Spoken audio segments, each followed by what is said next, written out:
week-long star-studded opening festivities of Euro Disney, located just outside Paris, France, culminated earlier today with the grand dedication of Euro Disneyland.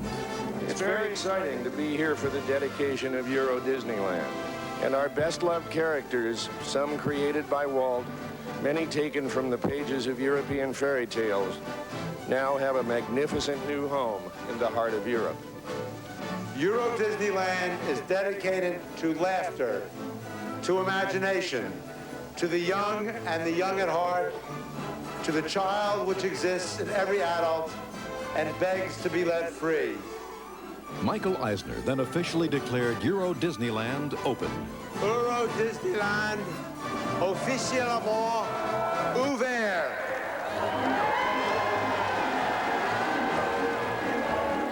The conceptual design of Euro Disney began 7 years ago at Disney's Master Planning and Design Division called Walt Disney Imagineering. Located 20 miles east of Paris, the Euro Disney Resort occupies 5,000 acres. Besides the theme park called Euro Disneyland, Euro Disney contains 6 brand new resort hotels, a campground, an entertainment center featuring Buffalo Bill's Wild West show, and a variety of recreational activities. Bonjour. Bienvenue à Fontainebleau. In Euro Disneyland, there's Main Street USA, Adventureland, Frontierland, and Fantasyland. But there's a new spin to this park. Discoveryland is entirely new, and it really goes back again to our desire to bring in very strong European influences, Jules Verne and H.G. Wells and their great stories. 6 uniquely themed hotels comprise Euro Disney's resort complex. The elegant Disneyland Hotel marks the entrance to Euro Disneyland.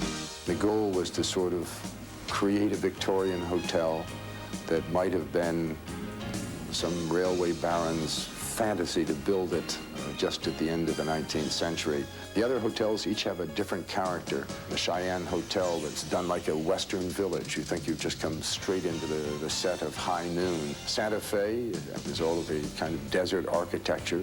The Hotel Sequoia Lodge, which was really inspired by American national parks. The New York, which is sophisticated New York. And then the biggest hotel, not just on the property, but in all of Europe, is the Newport Bay, 1,100 rooms. When people ask me what would Walt think about all of this, he would probably put his hands on his hips, look around and say, what took you so long? To me, this is probably my 10th anniversary with Euro Disney, because that's when we started back at the Bristol Hotel in downtown Paris about 10 years ago with the negotiating that was going on upstairs. And occasionally, someone would run down and say, can you do a new drawing that shows what this will be? And we were sitting down there doing the various sketches that would then go back up to the negotiating table. And that's how it all started. So I actually requested to work on this project. I knew that the company was talking about coming to Europe, and I felt this would be an opportunity to make the most beautiful of all the Magic Kingdoms that Disney has ever done. And that was what guided all of the 5 people that worked with me to create this park. And I think we really did. If you've been to our other parks, I think you can vouch for that there isn't one that's more stunning or beautiful. And I think last night, the reason they had the party in Frontierland is because Frontierland is probably the most beautiful and realistic Western scene that we've ever created. Compared to California, which is much more Mississippi-like, this looks like the Wild West. Big Thunder here is the best Big Thunder. And each of the areas that we brought here to Euro Disney really benefited from the experience of California and Florida and Tokyo. And while this park cost about the same as Tokyo, I think the things that you find in this park that's only 5 years old are as good as anything that we've built in our parks that are nearly 40, Disneyland, California, 40 years old. So we were very proud of it. And one of the things I think that if you have time, you should really poke your nose around in the different rooms in here. In California, we created something called Disney Gallery, which has gone on to be a chain of stores that are sort of secondary to the Disney stores. And they involved a lot of the very nice Disney artwork. And we wanted to do that here in Europe, but nobody wanted to support it at the time. So we said, aha, we have a restaurant commitment on Main Street, and what we will do is sneak in all of the Disney artwork that was used to create not just Euro Disney, but all the various themes that are in the Disney park here. So each of the rooms on this upstairs floor is dedicated to one of the lands of Disneyland. And in that room is the artwork that really inspired all of us to create, you know, the different pieces that are in the lands of the park. So, for instance, the room we're sitting in here is pretty obviously, I bet everyone can guess, it's Fantasyland.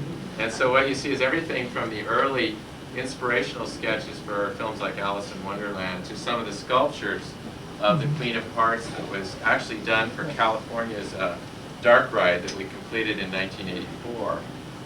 And we duplicated some of those figures here for the maze that's in your Tomorrowland out there, as well as the, I believe the maze model is depicted there behind you. Next to us, where I was eating, was Adventureland, and again, there's some pieces by Brian Jowers and Dan Goudet that were used to illustrate the various things here at Disneyland Paris. And I'm very proud to be looking straight back at a piece that I designed for Disneyland in 1974. I painted that. I was like 2. And that piece was what really inspired Discoveryland. And I didn't get my way. One of the problems we have at the studio is when we base a ride or a land on the motion picture has to do well, or else the company will not support us developing an attraction based on a movie that wasn't very popular. So I unfortunately based Discovery Bay, it was called, on a film called Island at the Top of the World. Did anyone see it? Okay. See, that's not very many hands in a Disney fan club. So this was not a very good movie.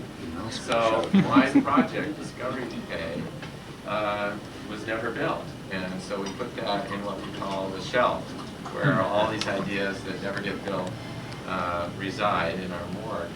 But I kept it in the back of my mind, and when Michael Eisner and Frank Wells came on board, they didn't remember Island at the Top of the World either. If I had said, Michael, did you see Island at the Top of the World? He wouldn't have raised his hand. So I erased all the information about that movie.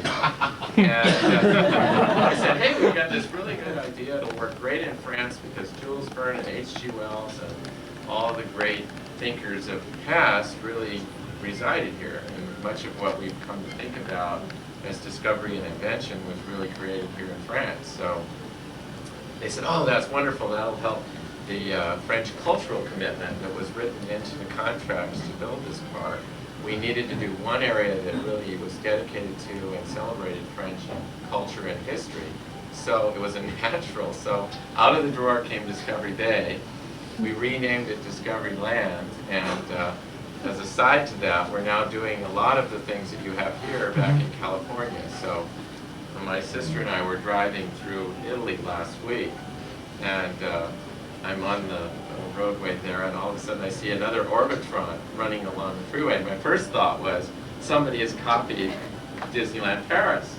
And then I realized it was the factory, Zamparella, in Italy, making another Orbitron for Disneyland in California, and they were testing it right there along the road. And I said, isn't it a small world? As far away from my area as I can get, and here is part of Disneyland down there in Italy running. So we're going to get some of Discoveryland back in California for next, our opening will be next, maybe May of '98 in California. Further on down, where we weren't visiting today, is Main Street and then Frontierland, and one that we call Resorts, that show you some of the hotel artwork that's developed. Frontierland rooms at the far end is particularly nice too, so before you leave, be sure you check that out. But there's a lot of history in this room for me, because I can remember the many days we tried to sell management on some of these ideas that have come to fruition here in Europe. And I think I have to say that under Frank Wells and Michael Eisner, they were very, very supportive of making sure that all the detail work and everything in this park is absolutely first rate. It is far beyond anything we've done. And we did it with the same money that we had in Tokyo, but because I think there was more focus on Europe at the time, when we did Tokyo, we were building Epcot. And a lot of us were working on Epcot and not Tokyo. So Tokyo is more or less sort of a stamp of ideas that were more operationally oriented, whereas Disneyland Paris is more an artist's view of the park. And let me give you a good example. On Main Street, which we call World Bazaar, in Tokyo, the entire street is covered like an interior mall. It doesn't feel real, it doesn't feel authentic, it feels more like an artificial environment. And we knew that in Paris we had the same weather conditions. So we created the arcades, which are exquisite, that are behind the block, because we noticed one thing, that in Paris, people love to be out in the sun. When the weather is nice, everybody in the bistros and so forth is on the street. So to cover Main Street would have taken the life out of it. There had been no horses, there had been no trains, cars, none of that would have happened. And when you go to Tokyo, it's a very kind of strange, eerie place on Main Street. And the light that makes all these facades happy and bright is really compromised by putting glass over it. It looks dark and gray all the time. So we were able to give you the arcades for the bad weather, and also when the parades are busy on the street, you can walk through the arcade. And at the same time, you have the beauty of the outdoor real environment on Main Street. Now that saved a lot of money. So it was actually $20 million that we saved by doing that. And people don't realize these things. We were able to take that and build things like this, which do not exist in any of the parks. There are no, in Florida and California and Tokyo. Tokyo just put in 2 upstairs rooms. They do have 2 facilities upstairs because they copied this room essentially and turned it into a gallery. But in California and Florida, the upstairs are not accessible by the guests. So we were able to take our extra money and give it back to all of you and the other guests that come here in creating these kind of spaces, which really make this, I think, an exquisite, extremely beautiful park. Castle. It's funny, Steve Burke was president of Euro Disney before Philippe and before Gilles. And Steve was so proud. He says, I said, well, what are you smiling about? He says, well, we have the biggest, most spectacular of all the castles. And I said, well, I hate to tell you, it's smaller than Walt Disney World by about 5 stories smaller. And people say, well, why didn't you just build the same castle? But we felt, coming back to Europe, the castle that's in Florida is based on a lot of the pieces from the Loire Valley, Chenosso, Chambord, many of the castles down in the Loire region. And we felt we had to really create a fairy tale for Disneyland Paris. So we went back to the storybooks, Sleeping Beauty. There was even a book here called Duc de Berry's Book of the Hours, I believe in English. I don't know the print. But it had some very romantic drawings of castles that were more like a fairy tale. And this castle is modeled much more on that. There isn't anything in this castle that was taken from something that visitors can see nearby, because the castles that make up the Florida park are only about 100 miles from us in the south, maybe 150 kilometers down in the Loire. And we wanted this to be special. So I said, how can you go into France and show the French how to do a Gothic column? I said, I'd be in Paris. You know? So the columns in our castle are trees. They're trees that branch out in a fairy tale way. So everything in that castle is magic. And one of the things that was really interesting, we had a stained glass artist from England who had retired. He was 85 years old.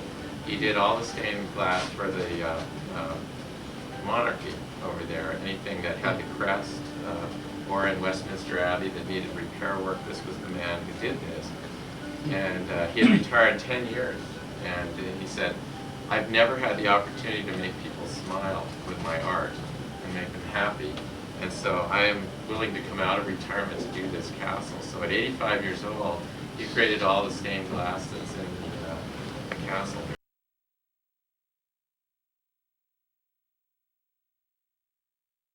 So this park is filled with wonderful surprises like that I think make it extremely special. We brought back pirate ship, which was taken out of Disneyland.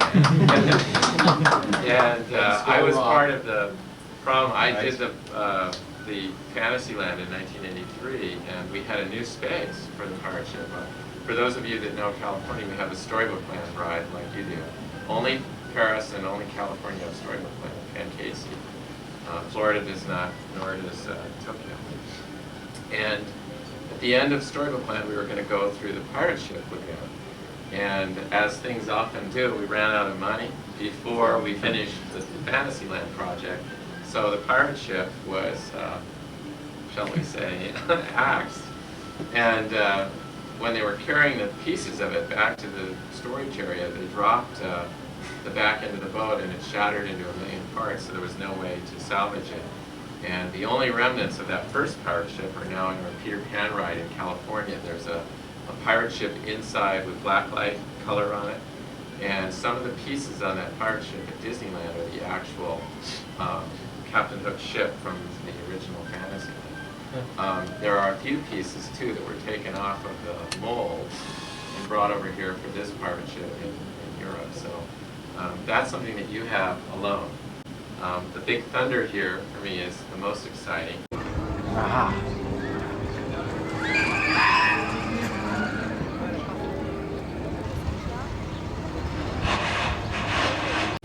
We put it out on the lake because in all of our other parks it was the last part of Frontierland to be built. In Disneyland it was built some 25 years after the park opened, 24 years. In Florida it was on the about the 10th anniversary. So here it was on opening day, so we put it in the middle rather than out at the farthest point or off to the side. It's right in the middle, and I think it gives that sense of really monument quality to this Frontierland, and then of course the ride is a lot more fun when it goes down under the water. That's much better than any of our other parks.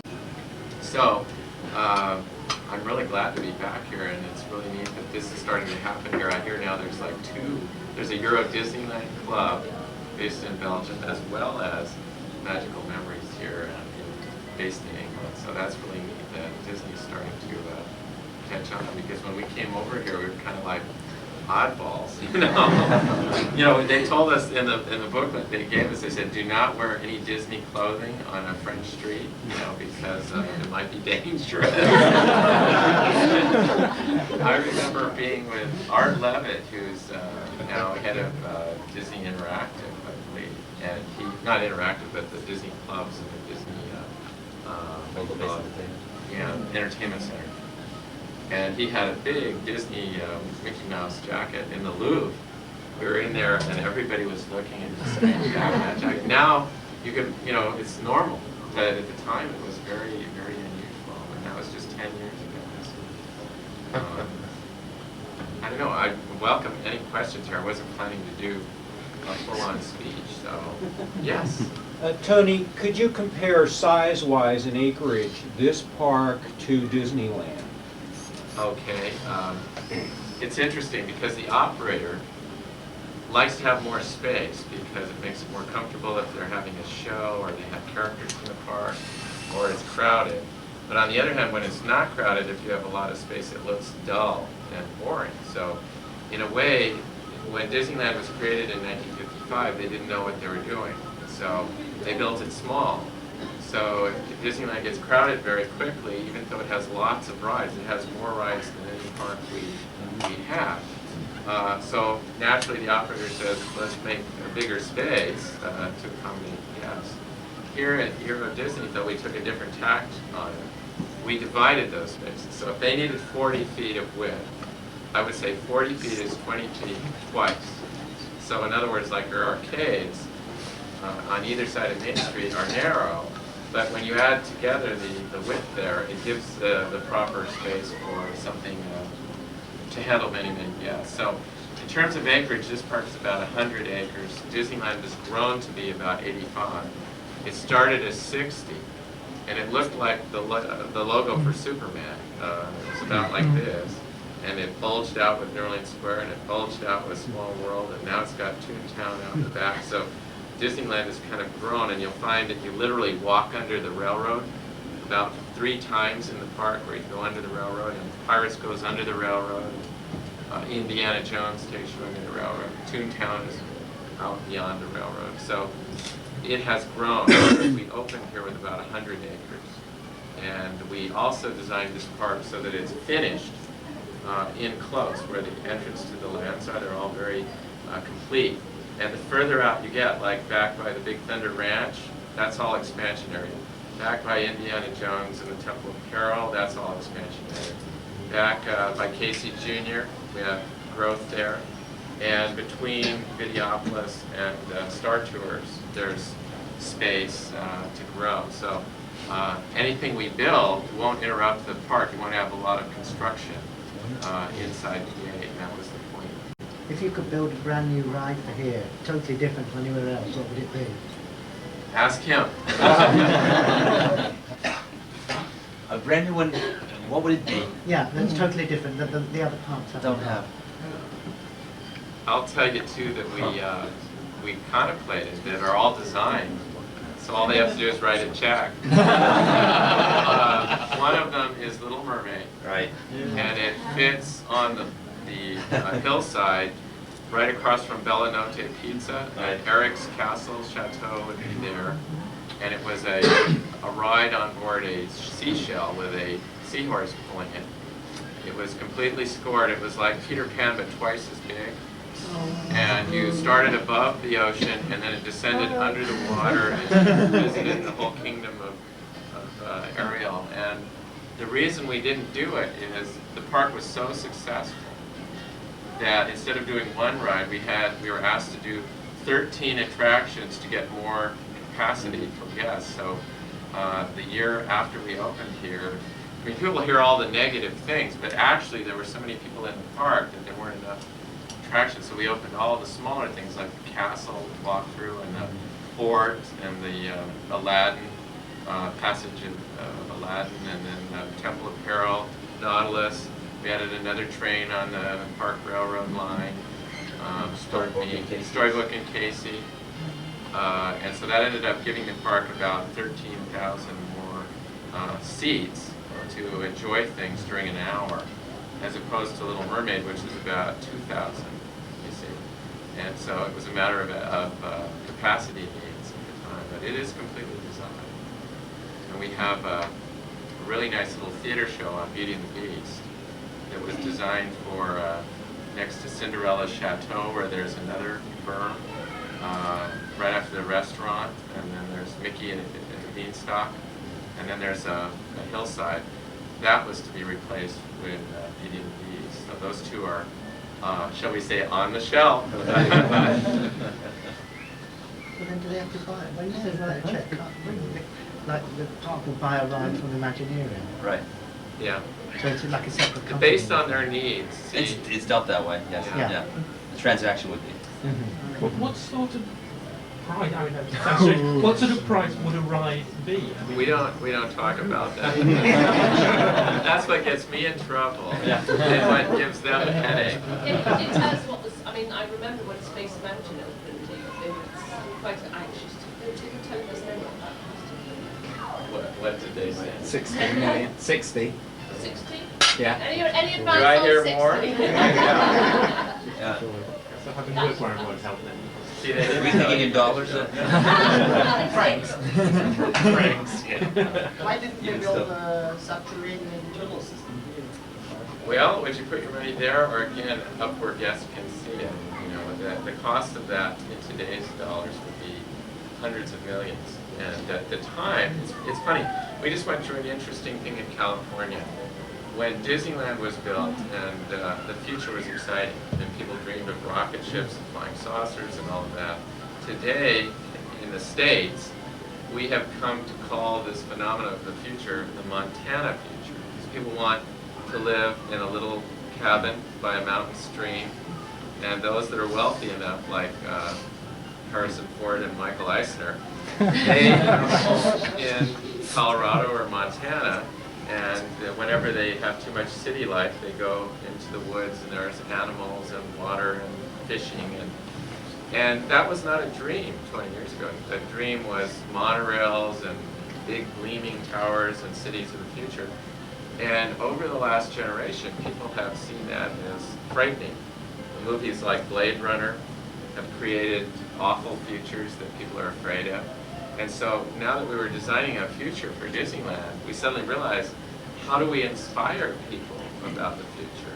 And I think when we did Discoveryland, we found that celebrating all of the achievements and the dreams of Jules Verne, of H.G. Wells, of George Lucas, all of Walt Disney, of all these people that really had dreams, was much more inspirational for the people today.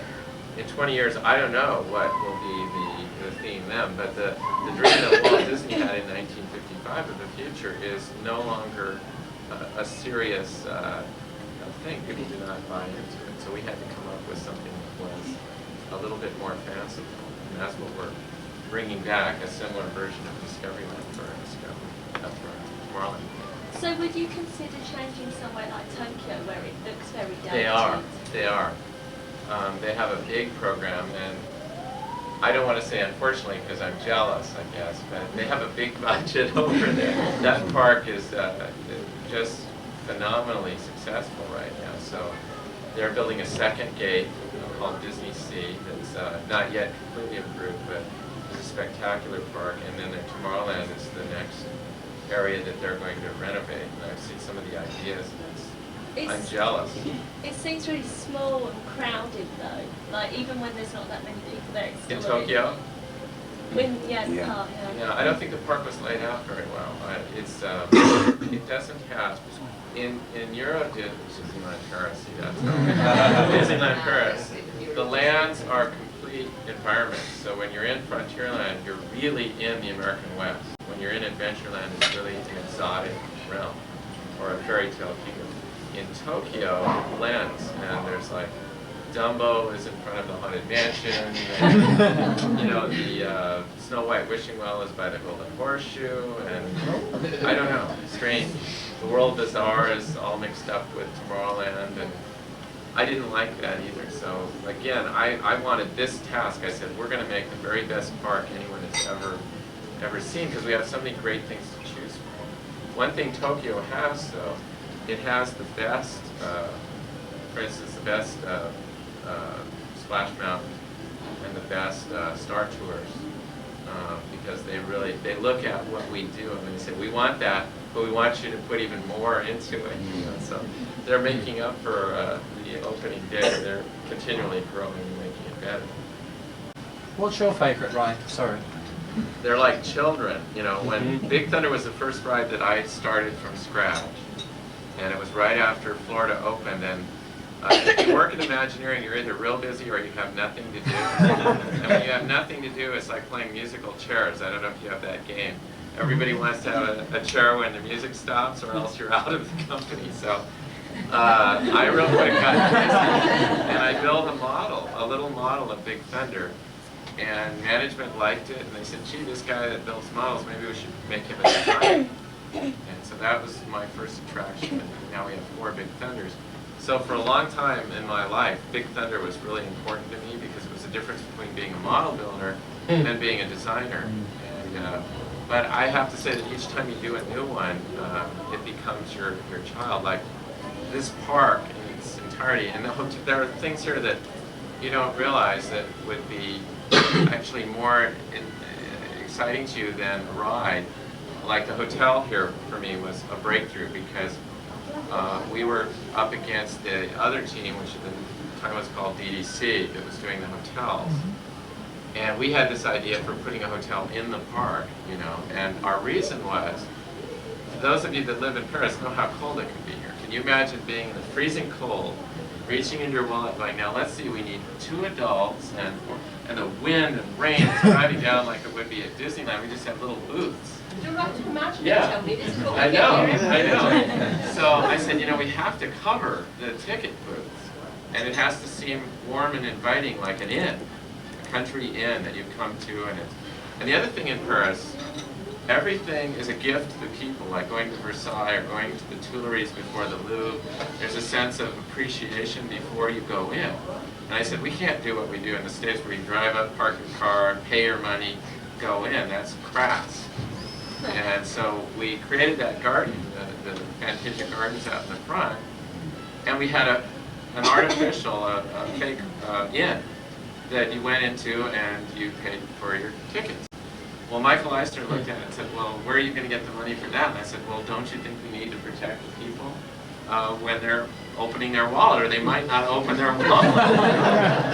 And he says, well, that's great, but how are you going to pay for it? He says, you're going to have to not build one of the other hotels if we build this one.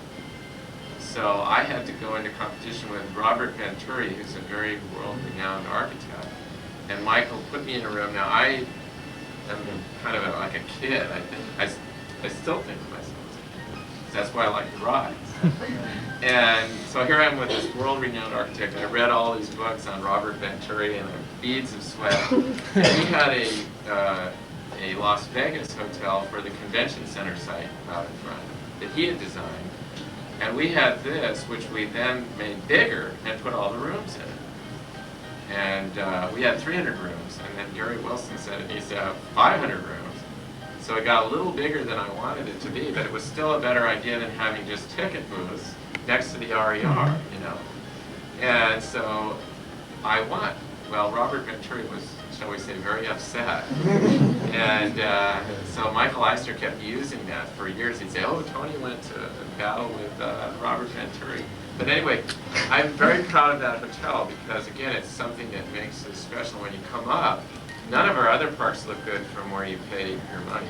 This is the only park, including Tokyo or Disneyland, that looks absolutely exquisite when you come in. And that beautiful hotel and the restaurants inside and everything was an achievement. And we probably gave DDC a ton of heartaches because we kept saying, do this, do that, because we wanted it to be in sync with Main Street, you know. And so it had to be a little bit more elaborate than any of the other hotels over here, so that it matched the quality of the theme park. So I'm all over it. You asked me about rides, but again, I have favorite things, and that was so hard. It was so hard to do that became really a memorable piece for me. The hedge maze was another one that you wouldn't think of, but we had no money left. We wanted to do the ride Alice in Wonderland, but it cost about twice as much as the hedge maze. Okay.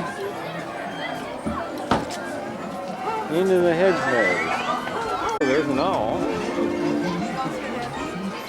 Yeah. Go this way? Yeah. And we knew that in England, hedge mazes like at Leeds Castle and so forth are really popular. As we said, wouldn't Alice in Wonderland be a great subject to do a maze?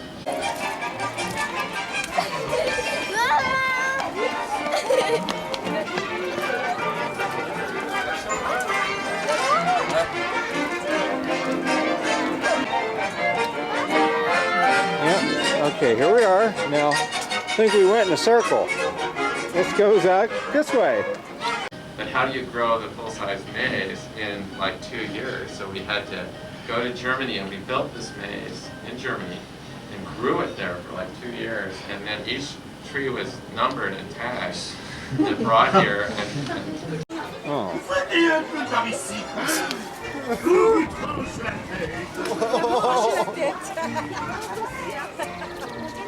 Qui m'a dit c'est ce côté-là. Jessica.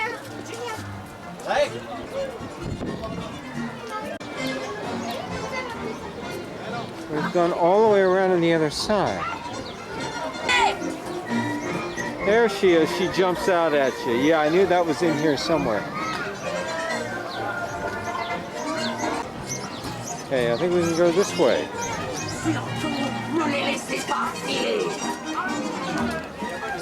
Almost there, I think. I think we gotta go around here.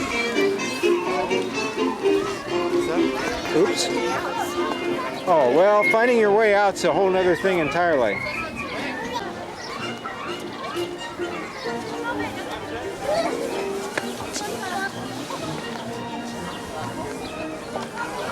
And here we are. That's the whole maze. But anyway, that was a surprise to everyone because it was a lot more popular than people imagined it to be. I mean, the obvious ones are like the Discovery, Space Mountain, still Discovery Mountain. If you look carefully, you'll see some Ds. I still think we should have called it Discovery Mountain because it's so much better than the other Space Mountains. It really is a different product.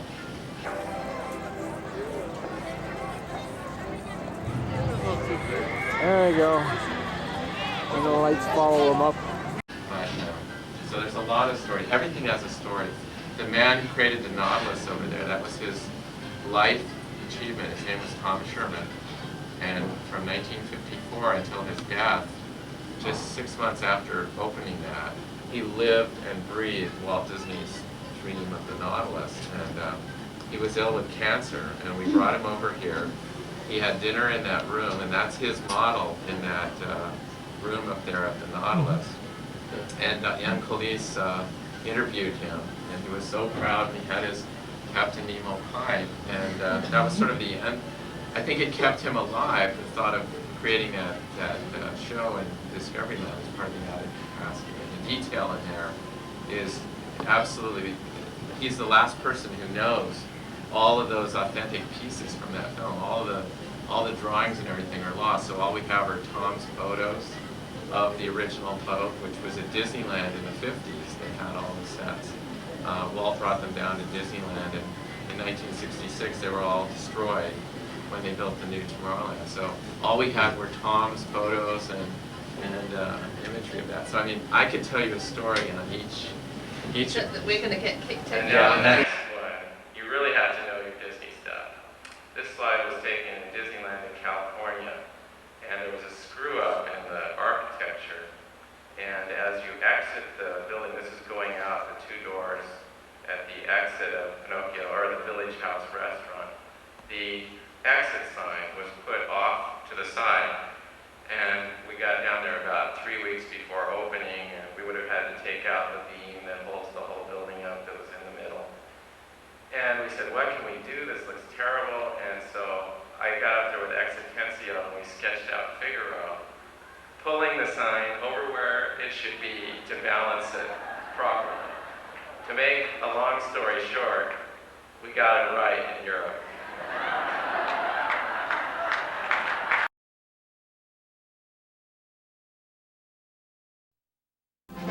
The week-long star-studded opening festivities of Euro Disney, located just outside Paris, France, culminated earlier today with the grand dedication of Euro Disneyland.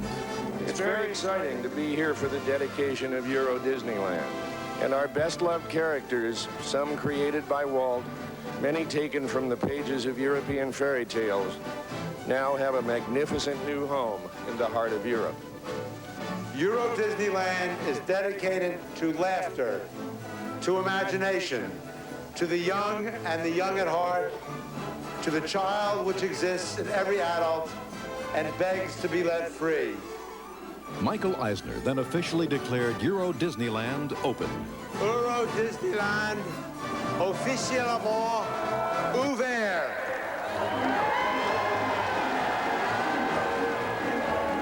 The conceptual design of Euro Disney began 7 years ago at Disney's Master Planning and Design Division called Walt Disney Imagineering. Located 20 miles east of Paris, the Euro Disney Resort occupies 5,000 acres. Besides the theme park called Euro Disneyland, Euro Disney contains 6 brand new resort hotels, a campground, an entertainment center featuring Buffalo Bill's Wild West show, and a variety of recreational activities. Bonjour. Bienvenue à Fontaine-Manor. In Euro Disneyland, there's Main Street USA, Adventureland, Frontierland, and Fantasyland. But there's a new spin to this park. Discoveryland is entirely new, and it really goes back again to our desire to bring in very strong European influences, Jules Verne and H.G. Wells and their great stories. 6 uniquely themed hotels comprise Euro Disney's resort complex. The elegant Disneyland Hotel marks the entrance to Euro Disneyland. The goal was to sort of create a Victorian hotel that might have been some railway baron's fantasy to build it just at the end of the 19th century. The other hotels each have a different character. The Cheyenne Hotel, that's done like a Western village. You think you've just come straight into the set of High Noon. Santa Fe is all of the kind of desert architecture. The Hotel Sequoia Lodge, which was really inspired by American national parks. The New York, which is sophisticated New York. Then the biggest hotel, not just on the property, but in all of Europe, is the Newport Bay, 1,100 rooms. Well, people ask me, what would Walt think about all of this? He would probably put his hands on his hips, look around, and say, what took you so long? To me, this is probably my 10th anniversary with Euro Disney, because that's when we started back at the Bristol Hotel in downtown Paris about 10 years ago with the negotiating. It was going on upstairs, and occasionally someone would run down and say, can you do a new drawing that shows what this will be? And we were sitting down there doing the various sketches that would then go back up to the negotiating table, and that's how it all started. So I actually requested to work on this project. I knew that the company was talking about coming to Europe, and I felt this would be an opportunity to make the most beautiful of all the Magic Kingdoms that Disney has ever done. And that was what guided all of the 5 people that worked with me to create this park. And I think we really did. If you've been to our other parks, I think you can vouch for that there isn't one that's more stunning or beautiful. And I think last night, the reason they had the party in Frontierland is because Frontierland is probably the most beautiful and realistic Western scene that we've ever created. Compared to California, which is much more Mississippi-like, this looks like the Wild West. And, Big Thunder here is the best Big Thunder.